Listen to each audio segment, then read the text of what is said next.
Դուք երևի թե ԿՀ օրակարգը ուսումնասիրելու դեպքում նկատած կլինեք, որ 17:00-ին կա դատախազության մի միջնորդություն։ Ոչ մի ուրիշ տվյալ բացահայտված չէ։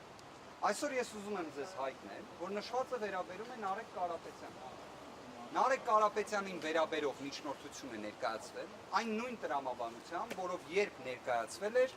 այն վերադարձվել էր։ Կհիշեք Հովակիմյան Վահագի կողմից մի հրատապ նիստ տեղի ունեցավ, որևէ մեկին չէին իրազեկել, դուք տեղեկացված չէիք, մենք տեղեկացված չէինք, որտեղ վերադարձրել էին այն տրամաբանությամբ, որ այլևս նշված հարցը ԿՀ-ի տիրույթում չէ։ Հիմա պատկերացրեք 15:00-ին Նարեկ Կարապետյանը ձեռք է բերելու падգամավորի կարգավիճակ, այսինքն ունենալու է այլևս անձեռնմխելիության ամենաբարձր աստիճանը, բայց կենտրոնական ընտրական հանձնաժողովը իր վերաբերյալ միջնորդություն պետք է քննության առարկա դարձի։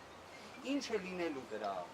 ճակատագիրը, հերթական քաղաքական, հետապնդման, միջամտության, ամեն կերպ, որ Նարեկ Կարապետյանի գործունեությանը միջամտեն, խոչընդոտեն, գիտեք, սա մեղմ ասած իրավունքի նկատմամբ ծաղր է։ Այլ հիմա դուք օրինակ կհարցնեք ինձ, թե Նարեկ Կարապետյանի վերաբերյալ ինչ քրեական բարույթ է։ Տեղեկություն չունեմ։ Ավելին, նշված տվյալը իմանալով հանդերձ, որ 17:00-ին նիստը փաստորեն Նարեկ Կարապետյանին է վերաբերում, մենք ունեինք մեր դիրքորոշումը, որ ներկայացնենք դիրքորոշում, որ ժամանակ տրամադրվի, ծանոթանանք այդ անհասկանալի նյութերին, որոնք վստահ ենք, որ որևէ կերպ առնչություն չեն ունենալու Նարեկ Կարապետյանին, բայց Նարեկ Կարապետյանի դիրքորոշումը տարբերվում է տվյալ դեպքում իմ որպես իրավաբանի, փաստաբանի դեռևս այդ կարգավիճակում ունեմ դիրքորոշումից։ Վերջինս դեմ է դրան, որ նման դիրքորոշում ներկայացնենք եւ ժամկետ ուզենք այս մասով։ Հաստացի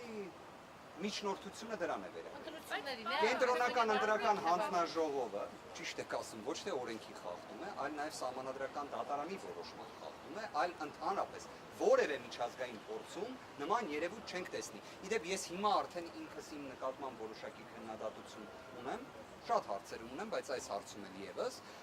ես հաճախ խոսում էի Սոմալիի հետ համեմատականի մասին, որտեղ գիտեք դեռ կան ծովահեններ, երևի թե այնքան շատ ասեցինք, որ մեր իրականության մեջ նույնիսկ ինչ որ հարցերում Սոմալին կարծես թե ավելի մեծ իրավունքի պաշտպանության նշաձող է սահմանում, քան Հայաստանի Հանրապետությունում իրավապահ մարմինները։ Պարոն Վարդանյան, Նարեկ Կարապետյանի բարույթների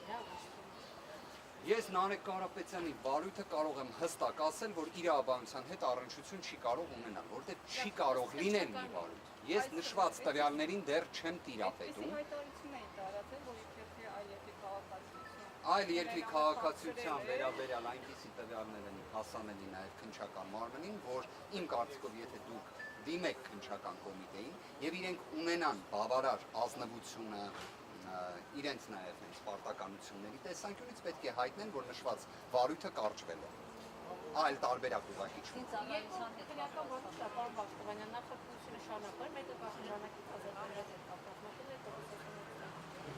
Երկուսն էլ պետք է կարճվեն, այսինքն այստեղ այլ տարբերակ իրավական չկա, բայց հիմա ի վերջո ինչ են ցանկանում դատախազությունը, որ ԿՀ-ն այսօր անի, եւ երևի թե ինչ որ ստվերային չի բացառվում նաև որոշակի վարժություններ պետք է տեղի ունեցած լինեն, ամեն ինչ էլ հնարավոր է, բայց մի բան հստակ է, նույն կենտրոնական ընտրական հանձնաժողովը նույն կազմով կհիշեք, վերադարձրել դատախազության միջնորդությունը։ Դատախազությունը փաստորեն նորից է այն ներկայացրել եւ ոչ թե ներկայացրել է այսօր, կարծես տվյալը դրա վերաբերյալ պետք է ավելի վաղ տեղի ունեցած լինի։ Ինչ է։